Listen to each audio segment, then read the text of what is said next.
channel Cheng Ho Entertain. Weekend kali ini kita mendatangi UMKM yang ada di Badean, Kecamatan Blimbing Sari, di usahanya Bapak Ahmad Kusairi. Penasaran usaha apa itu? Yuk kita lanjut. Untuk ini dia kediaman atau tempat pembuatan bakpia. Penasaran prosesnya gimana? Langsung kita masuk ya.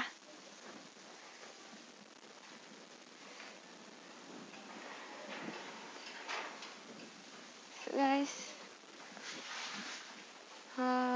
ini kayaknya proses untuk pemasaran bakpianya udah siap-siap kayaknya mau ditempat-tempatin. Tuh kan masih kosong. Masih mau diangkutin. Baca sih. Yuk, ikutin terus.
Ya guys, di sini bisa dilihat ini proses pencampuran adonan untuk isian bakpianya ya. Prosesnya manual, diaduknya pakai tangan. Tapi jangan khawatir ya, di sini udah bersih kok. Mereka sebelum masukin pabrik sudah cuci tangan terlebih dahulu.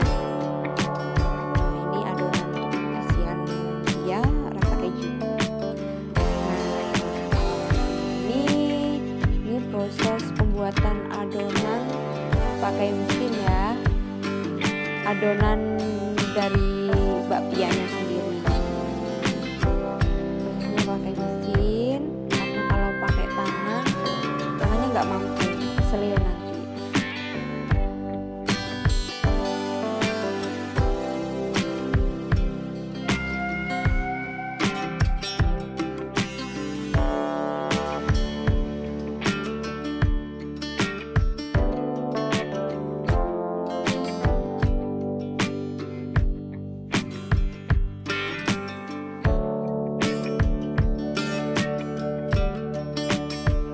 Ya, jadi teman-teman, ini lagi proses sebelum pencetakan kuenya, pembagian adonannya dulu. Ini ada adonan yang dicampurin isi apa itu? Keju campak. Dan ini proses potong-potongan.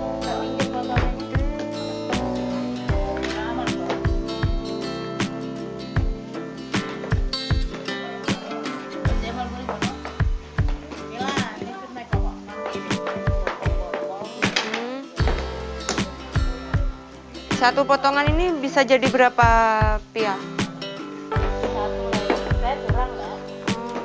Jadinya 3 dulu. Tergantung apa ini mbak? Besar.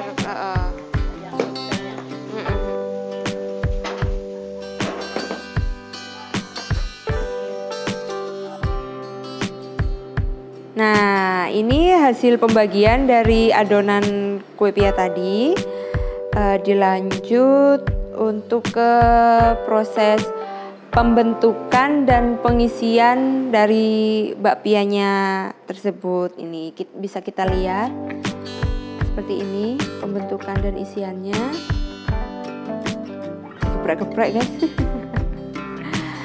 Geprek dulu, diisi, geprek lagi, kasih tepung, sudah deh. Aku boleh nyoba ya Mbak ya. Kasih.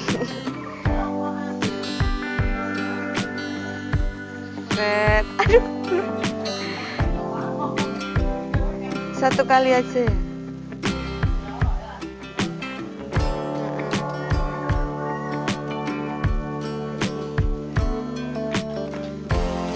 Ini apa ini Mbak? Maksudnya gula kah? Apa ini? Adonannya. Yang dibuat ngecat ini cuma buat warna atau gula? Oh, warna. Ya guys, di sini aku mencoba untuk bantuin proses pemolesan dari pianya. Nah, simple guys, cuman satu kali olesan aja, langsung ganti dengan loyang berikutnya. Maaf guys, kaku banget ngolesnya karena sebelumnya belum pernah mencoba bikin bakpia sendiri, baru kali ini. Nah, itu diajarin sama mbaknya. Dan ini proses pengopenannya, setelah dioles tadi langsung dimasukin ke openan. Nah, seperti ini openannya, masih manual banget. Makanya enak pianya, rasanya original banget.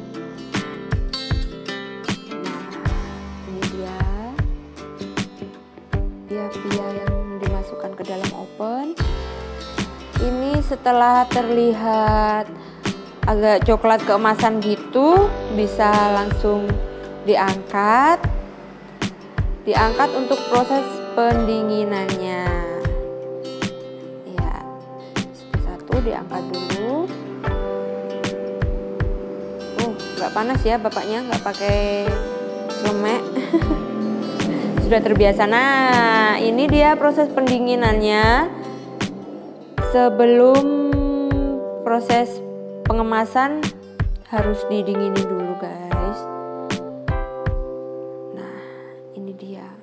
Banyak sekali pianya. Seperti ini jadi proses pendinginannya. Dan lanjut ke proses pengemasan.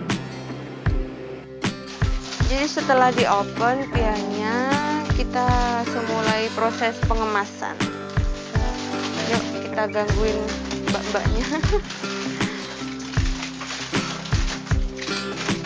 Bantuin ngemas. Ini satu rasa semua ya mbak? Oh, dua rasa. Yang ini kacang hijau, yang ini keju.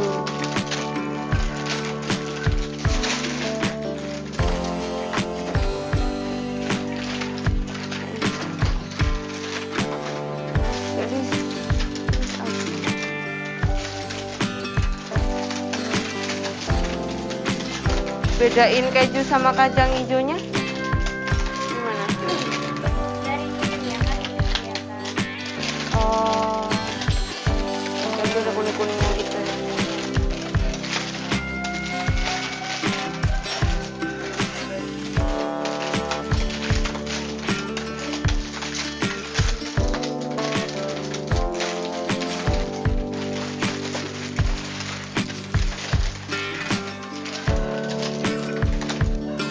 Dan yang ini sudah finish, sudah melewati proses oven dan pengemasan, diletakin di keranjang, siap angkut dan dipasarkan. Ini dia.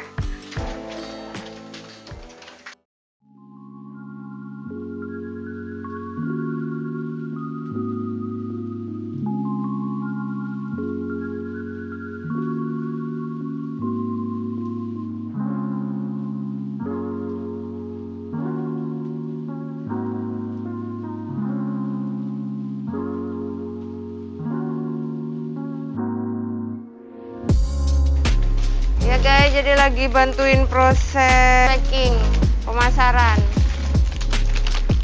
Selesai. Yang akan dibawa ke distributor pianya.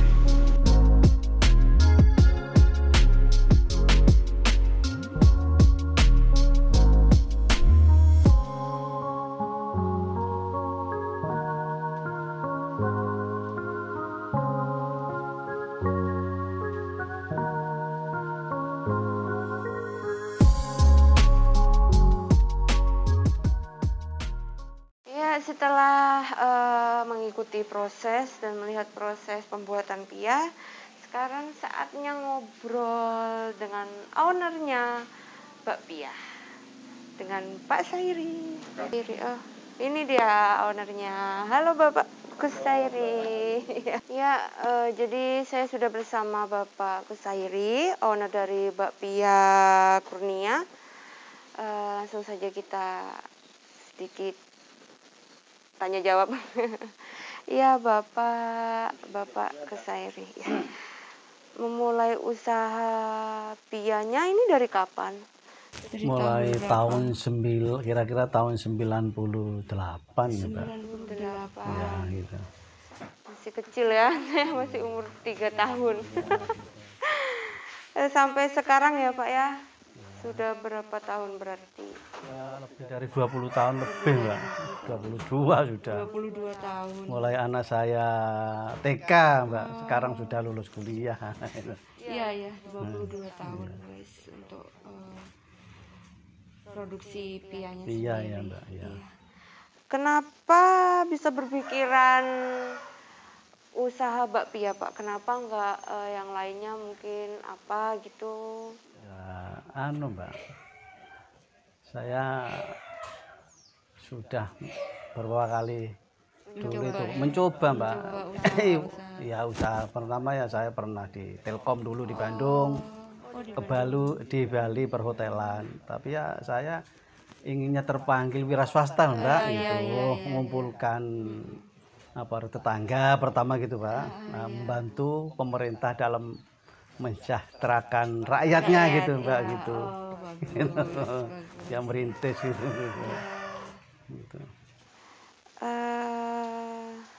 Berapa omset produksi per harinya Pak? Untuk sekarang ini sekitar 1.500 pak Mbak gitu. Per hari ya? Per hari ada yang toplesan gitu. Toplesan lain lagi gitu. Berarti kemasannya ada yang toples? Iya toples, ada yang pak-pakan kayak gini Mbak, Kamika gitu ya. Toplesan itu untuk di warung-warung kopi Mbak. Iya, toplesan. Yang gede gitu ya. Gitu. Kalau gini untuk di toko-toko oleh-oleh gitu Mbak ini. Untuk oleh-oleh masuk ya, juga gitu. Ya. Pemasaran sampai di mana saja Pak? Pemasaran itu ke Bali Mbak. Ke Bali. Ya, pernah saya itu kok. Luar Jawa berarti. Iya, ke Lombok. Pernah sampai ke Sepeken. Pernah. Sepeken itu Madura. Madura itu. Wih, keren guys. Udah sampai luar Jawa loh ternyata pianya. Dan varian isi pianya ini ada apa aja? Ada coklat Mbak ya, coklat, terus kacang hijau, keju gitu Mbak. Gitu. Ini bukan pia ya Pak ya, yang ini berarti menerima kue lain juga ya? Iya Mbak. Ini Mbak, ini bolu. Ya gitu. Kalau ini pia istimewa Mbak. Kalau ini pesenan. Ini ya Pak ya? Ya ini ya umpama khusus ada pesenan saya buatkan kayak gini. Kalau ini untuk harian tiap hari wes gitu. Pasokan tiap ya gitu. Saya juga Mbak melayani souvenir Mbak. Melayani souvenir ini untuk di acara-acara. Iya, umpama mantenan. Hajatan. Untuk ukurannya? Ya bisa lebih kecil lagi. Sesuai request. Guys, siapa tahu berminat ya untuk acara-acara formal kalian atau hajatan, bisa kok menerima pesanan Bapak Sairinya. Nanti info lebih lanjutnya ada di deskripsi ya, di sini dilihat di bawah. Oke. Iya. Terus Pak, ada banyak berapa banyak karyawan sih? Sekitar untuk hari ini tadi sekitar 20-an lah Mbak. 20. Iya, Itu 20. aktif terus ya Pak ya? Nggih, tiap hari dah Tiap Mas hari. Mbak. Untuk jam kerjanya juga Ya mulai jam 8 sampai 4, jam 4. jam 8 pagi sampai Jam jam 4 sore. Ya ada lemburnya juga Oh, Mbak. ada lembur. Iya. Ada libur juga. Libur ya ada Harian, libur tuh umpama stok banyak libur dah Mbak gitu. Pemasarannya tadi sudah sampai luar daerah guys. Mengagumkan sih untuk usaha Pia kali ini. Suka dan dukanya Pak selama 22 tahun ini. Ya pernah melambung, Ya. juga pernah Di jatuh tahun Mbak. kapan itu melambung? itu? Melambung Jaya-jayanya. jaya-jayanya itu sekitar tahun 2010 lah Mbak itu. Wow, 10 tahun yang 10 lalu. ya. Pernah jatuh sebelum pandemi ini jatuh saya Mbak itu. Oh, jatuhnya itu Jatuh. gimana Pak? ya jatuh itu ada Mbak. Masalah Masalah yang internal. Bapak saya kan kecelakaan Mbak ya. iya. Bapak istri saya. Jadi tiap hari ke rumah sakit. Jadi nggak diurus ini Mbak. Iya, terbengkalai. Terbengkalai, nggak diurus. Jadi sedang tiap hari itu kan harus Mbak. Semestinya kan ada aktivitas, Iya. nggak ada aktivitas, jatuh bener-bener jatuh gitu Mbak. Akhirnya saya tutup. Tutup ya, tutup berapa lama? Berarti tutup itu udah tahun kapan Pak? Tutupnya? Sebelum pandemi itu sudah Mbak, baru Mbak. Tahun ya, tahun ini ya, tahun-tahun 2020 ini ya, sempat tutup teman-teman. sekitar. Sebelum pandemi ini ya sayang sekali. Tapi ya sekarang bangkit lagi, alhamdulillah Mbak. Bangkit Mbak. Sudah produksi lagi Produksi ya Pak ya? Mbak. Rame juga lagi. Alhamdulillah lebih rame alhamdulillah. Makanya gini Mbak ya. Iya. Kalau di saat orang lagi di atas jangan terlena Mbak ya gitu. Harus hati-hatilah gitu Mbak ya gitu. Iya. Di saat kita jatuh jangan menyerah Mbak. Harus usaha terus gitu Mbak. Jadi kita itu jangan sampai gagal kedua kalinya Mbak. Jangan sampai Sudah jatuh. merasakan gagal Iya. itu tadi ya Pak. Jangan Gimana sampai jatuh di lubang yang perasaannya sama. waktu kegagalan datang itu Pak? Mbak, gala datang saya bingung Mbak. 1 tahun hampir bingung kesana kemari. Saya ngelamar jadi supir apa. Mbak. Akhirnya kan gini Mbak. Saya mikir. Gimana caranya? Saya kan sudah punya alatnya ada. Iya. Terus relasi saya ada. Terus cuma yang satu itu kan modalnya nggak ada Mbak. Iya sudah Modalnya- terpakai buat ini Iya, tadi ya, wirawiri ngurus-ngurusin, pengobatan iya. apa itu. Nah, terus gini Mbak ya. Kenapa saya itu kok punya keahlian sudah nggak saya jalani? Akhirnya saya mikir Mbak. Saya terus kan pangsa pasar saya sudah punya Mbak, tinggal akhirnya saya cari mitra Mbak, mitra kerja iya. gitu Mbak. Saya Sempat ngomong-ngomong kesulitan nggak Pak? sulitan Mbak, cari modal nggak ada, Heeh. cari mitra kerja. Akhirnya ada Mbak yang nyuplai terus. Karena saya dulu itu kan nggak pernah mencederai Mbak, Ya. nggak pernah mencederai saya, nggak pernah mencederai. Akhirnya datang ke rumah saya, kenapa Pak sampean perai? Modalnya nggak ada. Lah kok udah saya lagi Bantu, aja, ya, saya bantu saya di-push lagi gitu ya. Akhirnya oke lah gitu. Oh jalannya dari Iya, mitra itu. mitra. Akhirnya jalan sudah Mbak gitu. Jalan ya sampai Iya, sekarang. makanya kan teman-teman yang jatuh apa jangan sampai putus asa. Teman-teman, ini ada contoh kecil dari Bapak Kesairi, UMKM dari Banyuwangi. Cukup bikin ini sih merinding ya.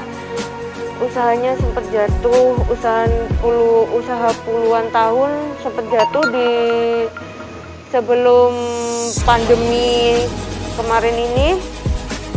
Gak nyangka juga sih secepat ini juga masih masa pandemi loh.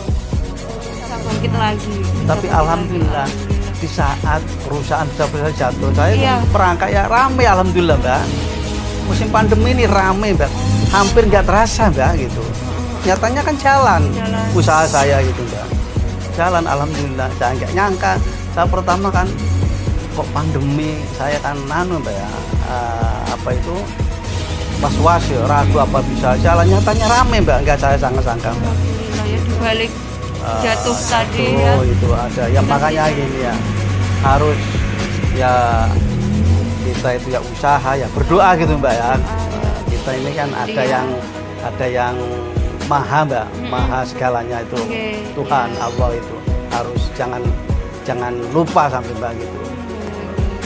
Kita jatuh harus lari, tetap semangat gitu. Lari ya, semangat sama Tuhan juga Mbak, harus ingat sama Tuhan gitu Mbak. Itu satu-satunya. Kemana lagi kita ya, minta iya, pertolongan? Ya pertolongan satu-satunya Mbak. Jangan mengandalkan akal saja Mbak, harus Mbak, harus pasrah juga ya, sama yang buat kita gitu Mbak. Ya teman-teman, jadi ini tadi sedikit perbincangan inspiratif saya bersama Pak Kusairi. Semoga ada pelajaran yang bisa didapatkan dari perbincangan kita tadi. Dan akhir kata saya pamit, sampai jumpa lagi di konten selanjutnya. Jangan lupa Pak Kusairi apa? Ojo lalindo. Ojo lalindo. Komen, like, dan subscribe, lonceng dibunyikan. Terima kasih. Matur nuwun. Terima kasih ya Pak, sudah memberikan waktu dan tempatnya untuk berbagi bersama teman-teman Cengho. Sampai jumpa kembali.